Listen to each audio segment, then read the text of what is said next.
Ya, PT Nusantara Infrastructure Tbk mencatatkan penurunan pendapatan dan laba bersih di sepanjang semester 1 tahun ini. Di mana guna menjaga kinerja hingga akhir tahun, emiten berkode saham META bersiap menggarap 3 proyek baru untuk menopang pertumbuhan.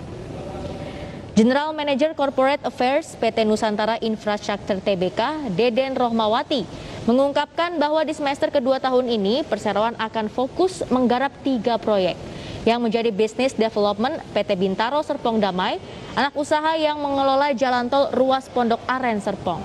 Pertama ialah konstruksi penanganan banjir pada kilometer 8 jalan tol Pondok Aren Serpong.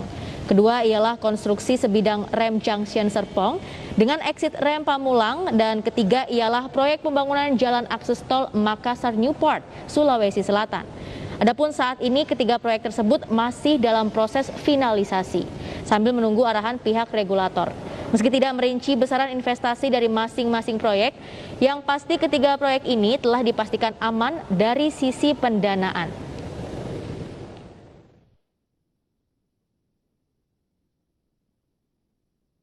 Ya, dan berikutnya pemirsa, langsung saja kami akan menyampaikan terkait dengan pergerakan indeks harga saham gabungan di penutupan perdagangan sesi 1 hari ini. Satu hari ini IHSG ternyata terkoreksi sekitar 0,66%, yaitu di level 6.054,822. Sedangkan IHSG juga sempat menyentuh level tertingginya, yaitu di kisaran 6.094,988. Dan IHSG juga sempat menyentuh level terendahnya, yaitu di kisaran 6.052,97. Dan sekitar 261 saham mengalami penurunan, 222 saham mengalami kenaikan, dan sekitar 163 saham tidak bergerak atau stagnan. Dan selanjutnya pemirsa, bisa kita saksikan bersama daftar-daftar emiten yang masuk dalam top gainers di siang hari ini. Di mana ada BBYB yang ternyata naik 4,04%. Kemudian ada Yellow yang meningkat 12,61%.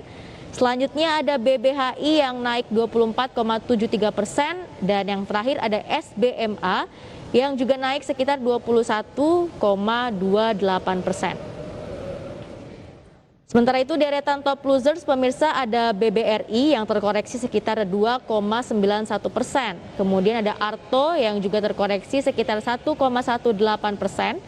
Selanjutnya ada NATO atau NATO yang terkoreksi 0,83%. Dan yang terakhir ada Antam yang juga terkoreksi sekitar 1,54%.